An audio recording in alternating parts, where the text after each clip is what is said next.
น้องป้องปรายเบิดซุคนเนาะ FC ทางช่องบ่าวภูมิ Channel เนาะมื้อนี้บ่าวภูมิก็สิมาตามแนวทางฮานอยให้พี่น้องเนาะเพราะว่าบ่าวภูมิเขาก็เอากระดาษกับปากกามาเนาะพี่น้องเนาะก็เลยสิมาลงแนวทางให้พี่น้องเนาะสำหรับหวยฮานอยเขาเนาะพี่น้องเนาะก็ แต่ว่าก็บ่ค่อยมีทุนดอกเนาะแต่ว่าก็อยากหาเงินไปซื้อปากกากับกระดาษมาพอได้ลงแนวทางให้ FC เบิ่งเนาะพี่น้องเนาะก็มาเบิ่งนำกันเนาะสำหรับแนวทางหวยฮานอยเนาะงวดวันที่29เนาะเดือน12 6 18เนาะพี่น้องเนาะสำหรับหวยฮานอยเนาะบ่าวก็อยากลงแนวทางให้ FC เฮาเบิ่งเนาะพี่น้องเนาะก็ฮานอยเนาะก็3น้อยคือเก่าเนาะครับเนาะนี่ส่วนไผที่บ่อยากได้แบบว่าส่วนที่ว่าอยู่ในบ้านเขียวเนาะบ่าวก็ให้เป็นแบบว่ามีหลายแนวทางเนาะก็ถ้าบ่าวบ่มีเน็ตแรงเนาะสิมาลงทุกคลิปเนาะพี่น้องเนาะเพราะฉะนั้นก็เข้าใจบ่าวเลยเด้อพี่น้องแต่ว่าในบ้านเขียวเนาะเฮาก็บ่ได้ใช้เน็ตหลายเนาะพี่น้องเพราะว่าเฮาคำนวณเฮาก็ลงเลยเนาะพี่น้องเนาะสำหรับในบ้านเขียวเนาะก็บ่ได้มานั่ง ยุ่งยากเนาะพี่น้องเนาะก็สำหรับมื้อนี้ก็ถือว่าปังอยู่เนาะบ้านเขียวก็รอบดึกนี่ก็ถือว่าปังเนาะปังตั้งแต่ลาวสามัคคีมาเนาะพี่น้องเนาะก็ดีใจครับ FC บ้านเขียวเนาะที่ได้ค่ากับข้าวกับน้ำเนาะพี่น้องเนาะก็มาเบิ่งนำกันเนาะสำหรับฮานอยมื้อนี้ก็เข้าแต่เด่นเนาะพี่น้องเนาะแต่ว่าจอบ่เข้าสำหรับฮานอยเนาะ3หน่วย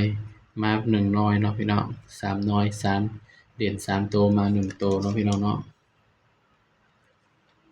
สำหรับแนวทางหวยฮานอยเฮาชุดหน่วยรวมเด้อพี่น้องเด้อเราก็สิให้เป็นชุดหน่วยรวมเนาะ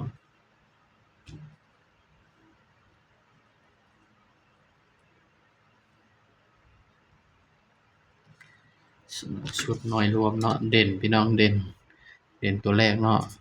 3 4 5เด่น3ตัวมา1ตัวพี่น้อง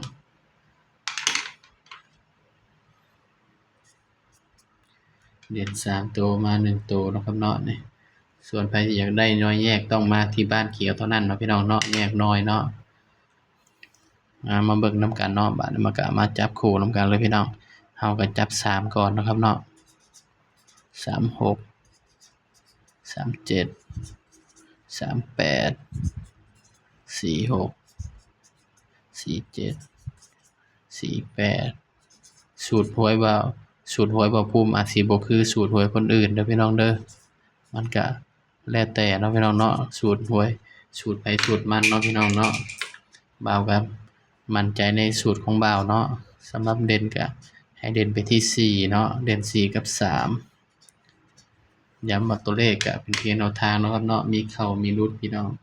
มักก็ตามบ่มักก็เลื่อนผ่านเนาะครับเนาะบ่าวก็ให้เพื่อเป็นแนวทางเท่านั้นเนาะพี่น้องเนาะสำหรับชุด3ตัวเนาะ246 046อันนี้คือมักเนาะแต่ว่าชื่นชอบแนวทางบ่าวภูมิก็ฝากพ่อแม่พี่น้องป้องไปฝากกดไลค์กดแชร์กดติดตามแล้วก็กดให้กำลังใจบ่าวภูมินี่เด้อพี่น้องเด้อก็ช่องน้อยๆเนาะพี่น้องเนาะถึงสิบ่มีรายได้ก็อยากลงแนวทางให้พี่น้องเนาะเพราะพี่น้องได้เบิ่งเนาะพี่น้องเนาะสำหรับคลิปนี้ก็ฝากพี่น้องเพียงส่ำนี้เนาะอย่าลืมกดไลค์กดแชร์กดติดตามช่องบ่าวภูมิ Channel นี่เด้อพี่น้องเด้อสำหรับคลิปนี้ก็สวัสดีครับ